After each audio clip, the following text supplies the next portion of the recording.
Everything's changing in PR these days. So now what? Thought leadership. It's one of those terms that gets thrown around a lot, but at its core, it's the practice of earning trust and influence by sharing informed, original perspectives that help others make sense of change. Today, we'll dig into what real thought leadership looks like in 2025 and beyond, and how you can share ideas that earn trust, spark action, and actually shape conversations without sounding like everyone else. So, Deirdre, thought leadership. This is your domain. You're our thought leadership queen over here. In your mind, what does thought leadership actually mean? If we throw it around so interchangeably, sometimes we say byline, sometimes we say contributed article, sometimes we say thought leadership. What does it all mean to you? Well, interesting question, James, because true confession, even though I spend all my time working with our clients on thought leadership, I am one of those people who thinks thought leadership is actually a bullshit word. Very old bias brought from my journalism days that I used to fight ever using it. And the sad truth is that there's not a better term for what it is. In the old ink-stained wretch days, we used to just call it commentary or op-eds, but it means a little bit more than that these days. And it really is something that demonstrates leadership in the way that you share your thoughts. So with that out of the way, it's more than just posting on LinkedIn, great job, or piling on social media, or trying to reiterate your marketing copy in the form of a byline for a magazine or a publication. It's really about sharing expertise or posing a question to your peers that touches on something that you see as important for your industry or your technology or the world at large. It really is a way to steer conversations in important directions. And at its heart, it's about sharing.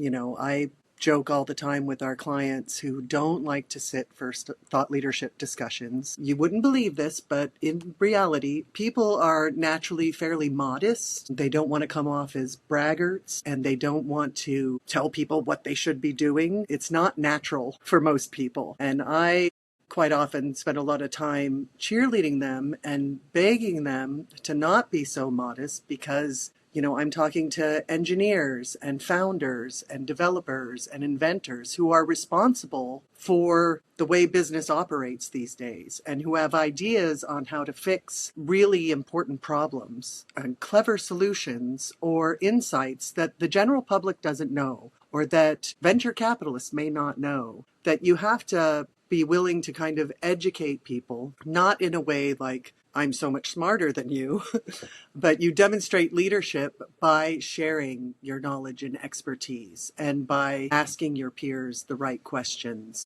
and starting conversations that actually result in real progress. That's thought leadership in a nutshell, to me. But it does have, a business angle as well, which is something that I think you could probably speak to about how you integrate a thought leadership component into your public relations or overall integrated communications planning. I know that that's something that you spend a lot of time doing with clients. Thought leadership at its best, right, connects to an organization's larger business goals. So many times we will get a client that's like, hey, I want to do some thought leadership. And you're like, okay, sure. We can write an article about, topic X, right? But why? What's the goal behind it, right? And I think one of the best examples we've had recently is one of our clients had a goal to kind of break into some new verticals, right? Where their business was making inroads, and they had kind of dedicated subject matter experts for each one of those verticals within their organization to lead that part of the business, right? And for them, if you've got no kind of initial foothold into those verticals, be it financial services or CPG products, whatever it is, right? One of the easiest ways to start getting some attention and start establishing your point of view on how to do whatever it is your business is doing successfully in those verticals is through thought leadership, right? And so sometimes that's an article that will kind of work with the subject matter expert to mine the topic and figure out if it's interesting or not. and then we'll go pitch it and get it placed in a publication, right? And that's kind of what everybody initially just kind of thinks is thought leadership, but it's a lot broader than that. And as you touched on, LinkedIn's a big place for this, right? That's a good place to speak directly to your network and your relevant kind of audiences that that are going to see and interact with this content. And so it's not just an article or just a LinkedIn post. It's establishing a kind of a whole platform, right, that speaks to the larger or connects to the larger business goals that they have. So you're spot on. It's not something that is just kind of a one-off thing. It's something that when it works, it's a platform that you regularly attend to. It's easy to miss one piece of content or one LinkedIn post, right? It's easy for the audience to miss that.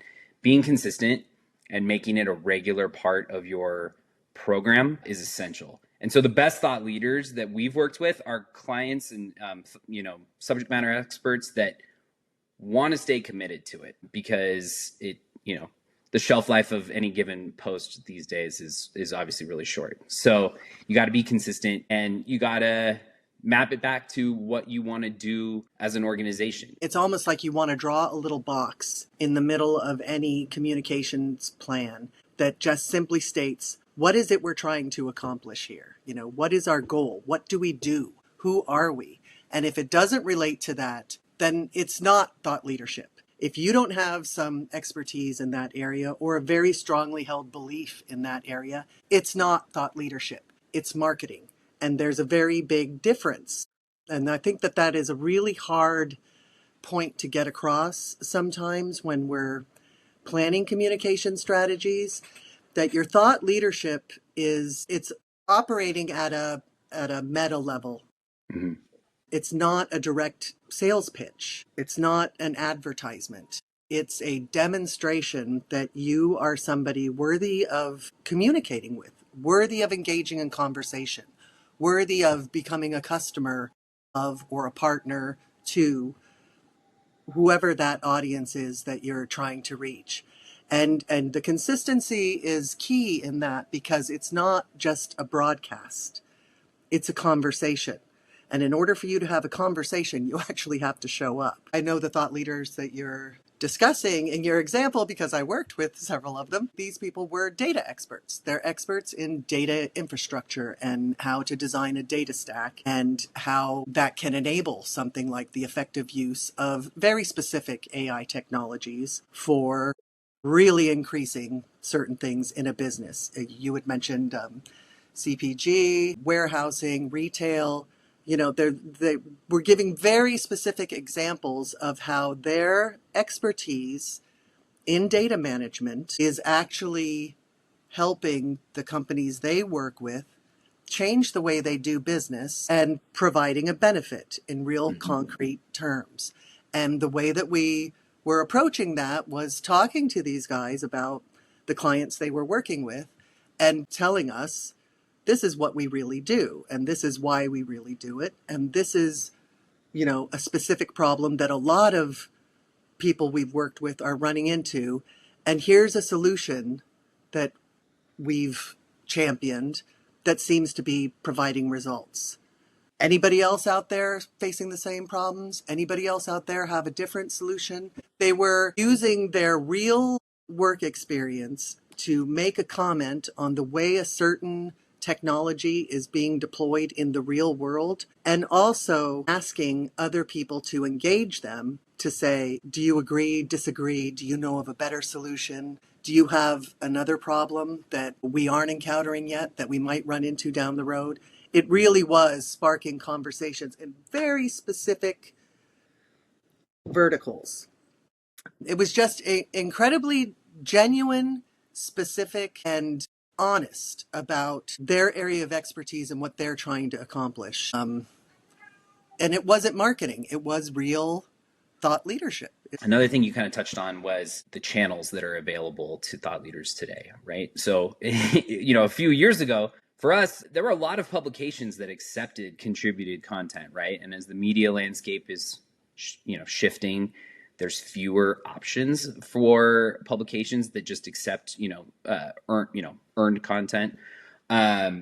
And a lot of times, we get the sales pitch right from these publications, right? Because they have to make money too. And they're like, well, you can get a sponsored post in here, right? What do you think about that line between like a sponsored post versus an earned post? Should we look at them equally? Do they have kind of equal value? Or why would a thought leader maybe go down one channel versus another? Yeah, well, I'm totally biased, but I will say no, a sponsored post does not have the same value as a independent accepted post that was approved by an editor. That is a actual contributed content. And this is purely my opinion, and I know that these things can be very valuable to some organizations who are just trying to get their complete message packaged very cleanly in a high profile venue. Mm-hmm. But I'm sorry, a sponsored post, even if it's in, the Wall Street Journal, does not have the same weight as a contributed article that is accepted in the Wall Street Journal. They are apples and oranges as far as I'm concerned. And that has to do with the third party validation, the signal to the consumer, the reader, the viewer, whatever it is, that somebody who does this for a living looked at this opinion, how to, commentary, article, video, whatever it is, and thought, this is interesting enough for me to share with this valued name attached for no exchange of funds. That's real. That has value. What makes for good thought leadership content? If you were giving advice to, a new client of ours that's never done any kind of form of thought leadership before, but they acknowledge that they want to kind of get started, what would be kind of like your best 3 tips for here's what makes for good content? We have a little tagline that our creative director made here at Sterling several years ago, which really encapsulates a great framework for entering into thought leadership projects. Stand up, stand out, stand for something. Those are your 3 little keys. You stand up. What am I an expert on? What have I noticed is impacting my business or my customer's business? What do my product guys keep hearing from our customers? When I go into a sales meeting, what are the pain points that every single person we meet with keeps bringing up that aren't being addressed, that there just doesn't seem to be a lot of information out there about how to handle these? That's where you stand up and say, I have an idea about this, or I have experienced this before or something very similar, and I think this might be the way to address it. And that comes to the second one. After you stand up, raise your hand and say, hey, I've noticed something. Stand out. You don't just repeat the same 3 platitudes that everybody on Twitter is retweeting this week. What makes you different? What do you think everyone else is missing? Why do you think this is happening? Be brave in we like to say, be who you are. Don't just try to mirror what you think is going to be popular or that everyone else says is what we should feel about something or how you should address something or, whatever the case may be. Don't be afraid to share your original take or to tell people why you think your take is different. And then stand for something means, take a position. Yep. If this is what you believe, be honest about it. Say your thought leadership campaign centers on getting people to use zero trust for cybersecurity or something, that this is core to your business value proposition and it's a message that you think people have to hear and you want to, tell it to the whole world. Be honest about that and stay on target. Don't just switch your message to address the whims and slings and arrows of whatever the 3 talking points in the media are this week, because that's how quick the cycle goes. Be true to yourself. If you can do that and you have a decent comms team, you are going to be able to get your message heard because people are hungry for that kind of expertise, authenticity, and clarity. Mm-hmm. That is thought leadership. Yep, 100%. I think something you nailed there. is, and something I find myself counseling clients on all the time, is don't be afraid to be a little spicy or, be a little controversial. Now, you don't just do it for have a hot take, right? Right. But if you truly believe something, or like you said, if the market's missing something or not thinking about something in a certain way, go ahead and say it and call it out and be specific. Don't be afraid to be bold, right? You said at the very beginning, thought leadership's kind of a bullshit term. That makes you a thought leader right there, because that's a spicy take, and I like that.